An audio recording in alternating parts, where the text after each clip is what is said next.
人生在世，可能係擁有一套咁樣嘅豪宅咧，足矣啦。對面咧就係睇到澳門嘅全景啦，包括澳門半島同埋氹仔嘅呢啲觀光塔啊、新葡京啊，同埋隔離嘅氹仔嘅方向咧，全部係望到晒嘅。同澳門咧就係呢200-300米嘅距離。今日我哋睇呢套咧係位於橫琴啦，一個70年嘅純住宅。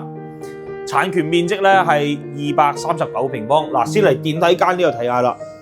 呢個單位咧係超級豪宅，而且佢咧係3梯2戶啊。呢個2個梯咧係入你嘅門口嘅，另外仲有一個咧係保姆梯嚟嘅。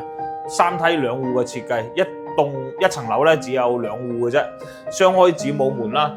嗱，呢套單位咧當時咧係開發商嘅樣板間啦，依家咧亦都係攞出嚟出售噶啦。239平方，咁依家開價咧係1305萬啦。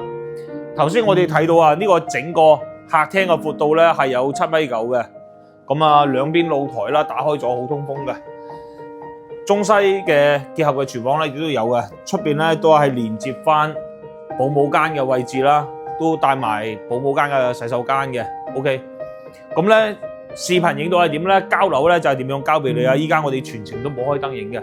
咁佢依家呢個戶型咧239方咧，一共係做咗4間房啦，3個洗手間，咁加埋保姆間咧就5間房嘅。OK， 如果你要求唔高嘅話咧，直接係可以拎包入住啦。頭先呢個咧係一個套房啦，咁呢個本身係一間房間嘅，依家就改咗成為一個呢個衣帽間嘅位置，作為主人房配套嘅呢個衣帽間嘅。OK， 主人房咧同樣咧都係大獨立嘅套廁啦，而且乾濕分離嘅，同陽台咧一樣都係睇呢啲一線冇遮擋，而且咧呢個係永久嘅景觀嘅，你唔需要再擔心前面再會唔會起建築物。我可以答你，前面係唔會再起任何建築物噶啦，因為咧樓下咧就係呢啲同澳門接壤嘅位置嚟嘅。